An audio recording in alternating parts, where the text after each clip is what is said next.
crazy to think that this film franchise wouldn't exist if the fans didn't bully Paramount into changing the original Sonic look. They're about to be 4 films deep, and they have a spin-off series. I guess bullying does work.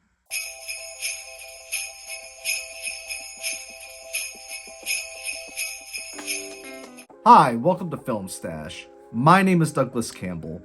I hope you all had a wonderful Christmas this year. Maybe everybody got what they wanted, or maybe not. Today, we're going to be talking about Sonic the Hedgehog 3. Sonic, Knuckles, and Tails reunite to battle Shadow, played by Keanu Reeves. A mysterious new enemy with powers unlike anything they have faced before. With their abilities outmatched in every way, they seek out an unlikely alliance in Dr. Robotnik, played by Jim Carrey, to stop Shadow and protect the planet. So, before we go into any of this, I didn't really play video games that much growing up. Sure, I played Mario like any kid would, but beyond that, I don't have much of an idea of the video game world. Even with me living under a rock, I know that there is a lot of enthusiasm out there for the Sonic film franchise. The only thing that I knew about the Sonic franchise was that the fans bullied Paramount into redesigning him, and that in one of the cartoons, like, Sonic likes chili dogs. And then it just kind of stuck, and then that became his thing, was chili dogs and running fast. So in preparation of this review, I binged both Sonic movies 2 nights before I went to see the movie, and I can definitely see why it connects with people. They are both solid movies that the whole family can enjoy, really. Like, there's nothing really offensive about Sonic the Hedgehog. Out of the 2 films, I actually really enjoy the second one quite a bit. I don't know how often I'm gonna revisit Sonic 2, but the thing that I liked about Sonic 2 compared to Sonic 1 is that it started to embrace more of what the video games I imagine were like. There's a lot more wackier scenarios. We're introducing more of the characters. The first one, if they didn't redesign Sonic, I don't think it would have been as big a hit of a franchise. Because the first film, I kind of saw it all before, really. It's the plot of getting a fan favorite property character, taking them out of their way more interesting world, and then plopping them in the real world with not much connecting it to the world of that property that everybody loved so much. It's weird that studios kept doing this type of rinse and repeat formula for decades and decades. And the one thing I will give Sonic is that, unlike those properties that might have managed to get a sequel, they actually do build upon the world and what they've established and introduce more of those video game elements in a way that fans would be really appreciative of it. So before we dive into today's video, don't forget to like, share, and subscribe. Any help will be greatly appreciated. And now, let's get back to the stash. So going into the, actually, hold on. It's like wearing sunglasses inside. I don't know if I could have done that for the whole review. I'm not like Tommy Wiseau, who could wear sunglasses inside. So diving into the positives here, I still really like the voice talent and the characters of Sonic, Knuckles, and Tails. They're fun and wacky characters, and I do like their rapport with each other. Kind of seeing it on the big screen, they are fun characters to watch. But of course, we all know what I'm going to talk about here. Jim Carrey as Dr. Robotnik, he steals the show in this movie like he did with the other 2 movies. He is consistently great in these Sonic movies. Yeah, I'm not crazy about who Jim Carrey is outside of the movies. Over the years, he's been kind of revealed to be more of a really pretentious kind of asshole. With that said, whenever Jim Carrey steps into the role of Dr. Robotnik, his performance, it really harkens back to those films of the 90s and early 2000s. He's really putting his heart into this really, really wacky character. And for Jim Carrey being kind of funny about sequels, I can kind of understand why he would come back to Sonic, because some new angle would be introduced. He's playing 2 characters this time. He's playing his grandfather in the movie. And watching Jim Carrey play off of himself, it was like some of the most funniest stuff I have seen in this movie, and kind of all year, to be honest. Jim Carrey, as Dr. Robotnik, he is just consistently great. Each film, it stands as another lesson for Sonic to learn. That he would need in order to become a better hero, as well as gaining a new family member and kind of emphasizing the themes of family. And while this film, it is still like incredibly goofy, out of the 3 Sonic films, it is the most serious one so far. And keeping that theme in mind here, seeing the final fight, especially using that lesson, I think it was pretty impactful for a kid's movie. It was certainly the most exhilarating finale. This was like a really good final fight. I do like the character of Shadow, and I really like his tragic origin story. This was a really good and logical villain to introduce in your 3rd film, especially considering that it's the mirrored image of Sonic and what was established the first 2 films and now.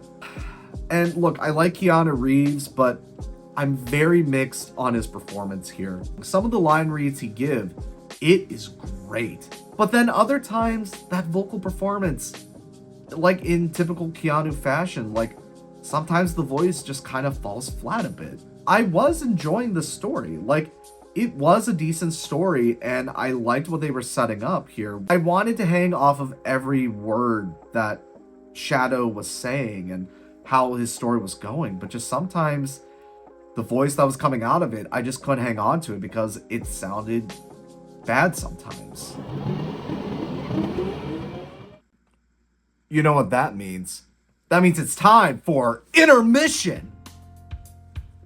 Can you get me my snack, Hedgehog? He'll move fast for everything else, but not for me.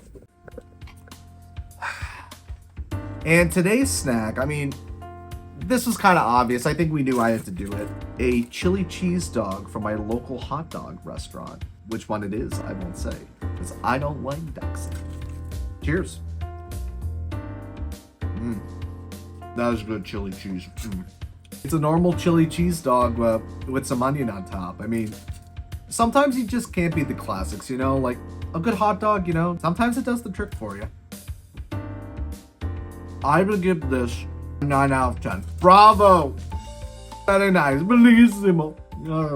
I know what I said about really liking Knuckles' story, and I still really like Knuckles' story, but the rest of the movie around it, look, for a family movie, it is decent, but let's call it for what it is.